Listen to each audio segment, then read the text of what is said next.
Okay, next question, please.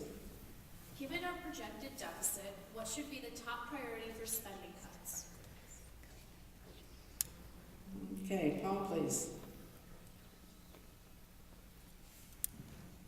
When Governor Blagojevich would issue a contract, he would ask somebody for a donation. And you know where the money came from? From a contract. We paid for that. That's where spending cuts need to come first. That corruption tax that's in our culture of corruption, that's where we need to cut first.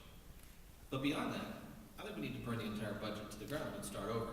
Zero-based budgeting is the way to go. We need to take it all out and then start putting it back in. How much do we need for each program? How much do we really need for each program? Rather than the assumed increases that each program gets in the traditional way of doing this, we need to take it back to zero and build it up again. And just like every family has to do, stop when we get to the amount of revenue that we're going to get. Thank you, Paul. Sandy? We've done a pretty good job at Springfield the last 3 years of making government a little bit more accessible to the public. One of the best websites I can recommend going to is the Auditor General's website. He does audits in a very nonpartisan, bipartisan way of different departments, different agencies, all within Illinois government.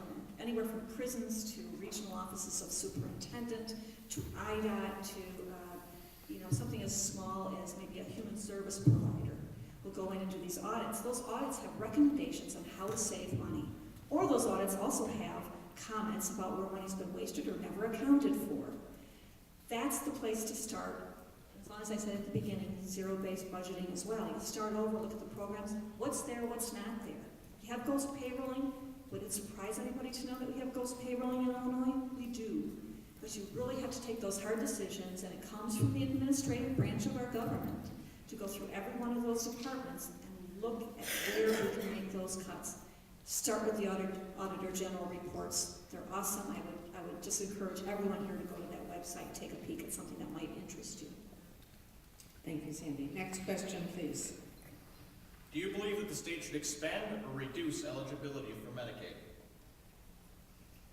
Okay. Sandy, please. I'll take that. I'd love to talk about this one for about 5 minutes. Here's the problem we have in Illinois. We heard it a little bit with the congressional members in the debates. That's something that gets passed on to us by federal government. Something that you're seeing in the health care program that the feds are probably are working on or working their way through with amendments is that how they're going to save money is pass on that additional cost to the states. So you might hear this whole discussion, well, you know what, we should cut federal government and just pass on those issues to the state, but the cost is going to be passed on to the state.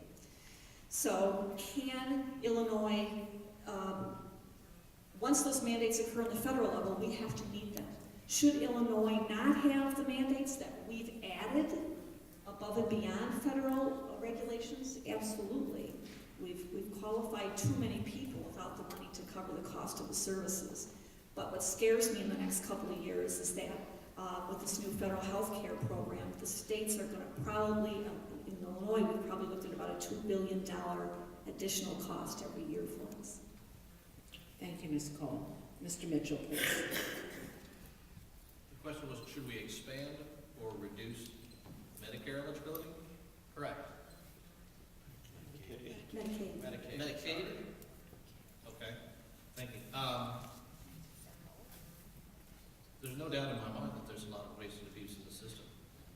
But I have not heard the argument for expanding it. I confess this is an issue that I'm not an expert on. But I would definitely think that that would be something that we would have to look at closely. Again, like every other program, that's something we need to look and see where the waste is, where the fraud is, where the abuse is. Beyond that, I'd have to study the issue. Thank you, Mr. Mitchell. That was our last question. I'm going to ask the candidates to spend a moment or so recapping their thoughts here. Re-emphasize your platform for us. Anything that was left out and that you didn't get asked that you think is important. Be sure we leave here knowing why you want to spend the next 2 years as our representative from the 62nd District of Illinois. Timekeepers, 2 minutes for these closing statements, please. Ms. Cole, if you wouldn't mind, a closing Sure. statement.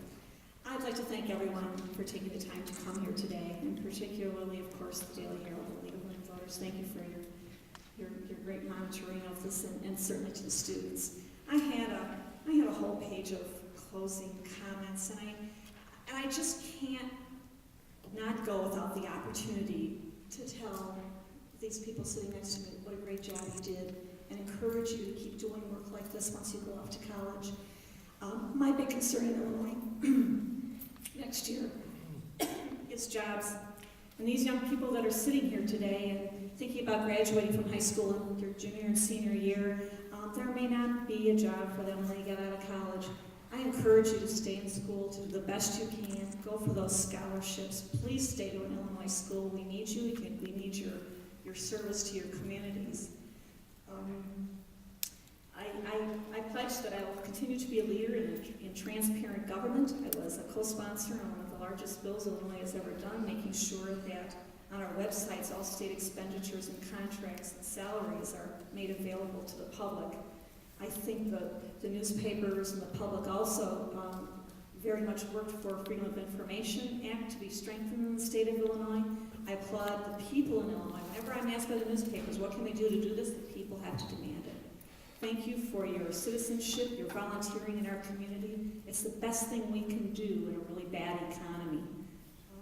These social service agencies, they're just not getting the corporate sponsorship they all did. Volunteer your time, your efforts.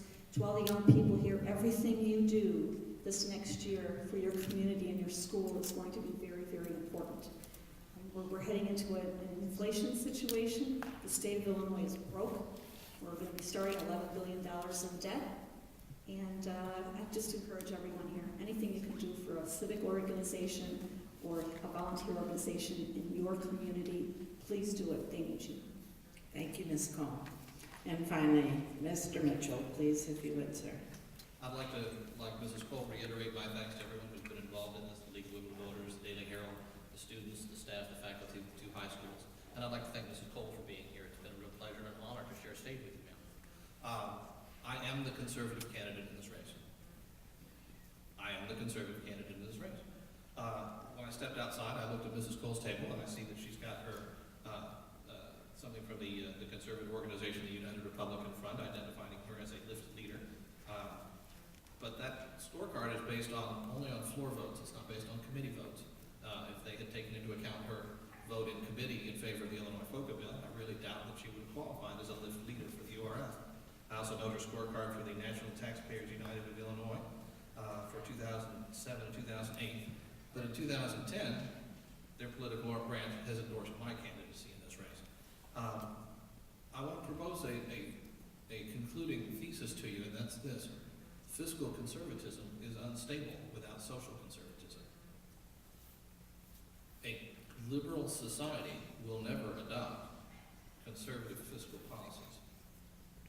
John Dawson sat in this seat a few minutes ago, and he said that Rome fell because its economy collapsed, and then its social traditions collapsed. I suggest to you that he got that backwards. Rome's morality collapsed, and then its economy and its civilization went away.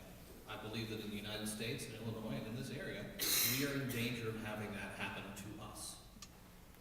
And I'm standing up to offer myself, and if you agree with me, perhaps you'd like to support my candidacy. I hope I get to talk to you afterwards. I thank you all very much for being here.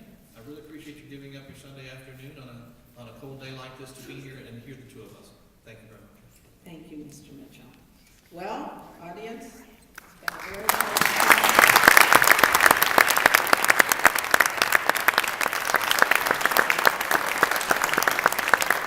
we've had a lot to listen to. Now it's up to you.